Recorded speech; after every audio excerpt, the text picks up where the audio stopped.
क्या तुम भी क्रिएटर के पीछे पड़े रहते हो साउंड इफेक्ट? तो आज से सब बंद करो, क्योंकि आज मैं आपको कैपकट में फ्री साउंड इफेक्ट इस्तेमाल करना बताने वाला हूँ।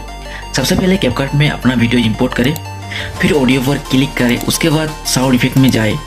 यहाँ आपको ढेर सारे साउंड इफेक्ट मिल जाएंगे। आपको जो साउंड इफेक्ट चाहिए उसे सर्च बार में सर्च करें, हर तरह के साउंड इफेक्ट आपको मिल जाएंगे।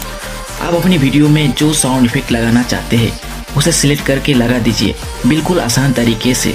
तो आप किसी के सामने साउंड इफेक्ट के लिए मांगने की ज़रूरत नहीं है। ऐसे ही मज़ेदार एडिटिंग ट्रिक्स के लिए फॉलो जरूर करें।